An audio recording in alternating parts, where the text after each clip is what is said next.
કાશીમાં રહેતા. પિતાનું નામ લક્ષ્મણ ભટ્ટજી અને માતાનું નામ એલંબા ગારુજી. વલ્લભ 2 વર્ષના થયા. આજુબાજુના બધા બાળકો પોતાની બોલીમાં મીઠું મીઠું બોલે, પણ વલ્લભ એક શબ્દ પણ ન બોલતા. એ વાતની માતાને ચિંતા થતી. તો આ પ્રસંગની આપણે સૌ આજે જાણીએ અને માનીએ. આ વાતની ચિંતા માતા એલંબા ગારુજીની થાય. માતા રોજ સવારે ગંગાજીનું પૂજન કરવા જાય અને કહે, મૈયા, કોઈને ના મળે એવો દીકરો મને મળે છે, અને તે પણ અગ્નિકુળમાંથી. પણ મૈયા, કહીને મને ક્યારે બોલાવશે? મારા દીકરો મૂંગો તો નહીં હોય ને? માં કહીને મને ક્યારે બોલાવશે? અહમ ભિક્ષામ દેહી.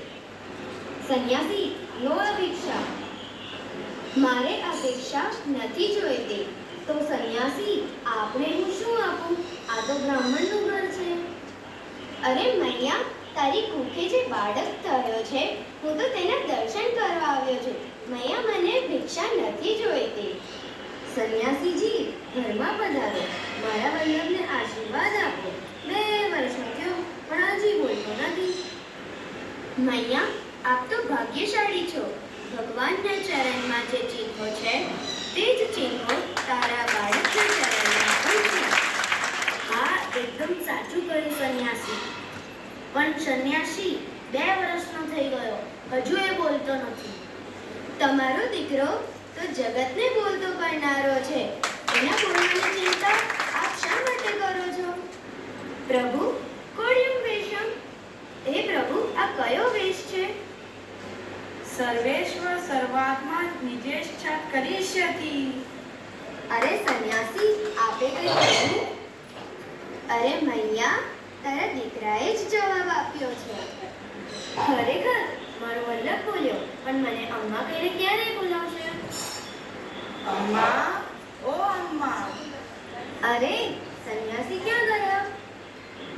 અરે એ સંન્યાસી નહોતા, એ તો જાતે કાશી વિશ્વનાથ મહાદેવજી હતા. આપના વલ્લભના દર્શન માટે આવ્યા હતા. હે ભગવાન, હું આપને ઓળખી ના શકી. આવા છે આપના શ્રી વલ્લભ પ્રભુ, પુત્રના લક્ષણ કાળના. તો ચાલો આપણે વલ્લભના બીજા પ્રસંગને નિહાળીશું. કાશીમાં લક્ષ્મણ ભટ્ટજીના પડોશમાં એક ધાડી કુટુંબ રહી. આ ધાડી કુટુંબમાં એકનો એક દીકરો, એનું નામ શગુનદાસ. આ શગુનદાસ શ્રી વલ્લભની જ ઉંમરના. બંનેને ઘણું સારું બને. બંને સાથે રમી અને તેમાં શ્રી વલ્લભ આ શગુનદાસને પોતાને ત્યાં રમવા લઈ આવે અને શ્રી વલ્લભ પણ શગુનદાસની ઘેર જાય. એમાં એક દિવસ બન્યું. એક દિવસ બાળ વલ્લભને તેમના પિતા લક્ષ્મણ ભટ્ટજીએ બોલાવ્યા. વલ્લભ, આવો મારી પાસે બેસો. મારે તમને એક વાત કહેવી છે. પિતાજી, આજ્ઞા કરો. વલ્લભ, તમને ખબર છે આપની કઈ જ્ઞાતિ છે? હા, આપણે તેલંગ બ્રાહ્મણ છે. તો આ તમારો મિત્ર શગુનદાસ કઈ જ્ઞાતિનો છે તમને ખબર છે? અરે પિતાજી, તે ધારી શૂદ્ર જ્ઞાતિનો છે. તમે સાચું કહ્યું વલ્લભ, પણ તમારે તેની સાથે ન રમવું. શા માટે પિતાજી? કે તે શુદ્ર છે, આપનાથી તદ્દન ઉત્તરતી જાતિનું છે. પણ પિતાજી, તમને એક વાત પૂછું? પૂછો વલ્લભ. પિતાજી, તમે રોજ ભાગવતનો પાઠ કરો છો, બરાબર ને?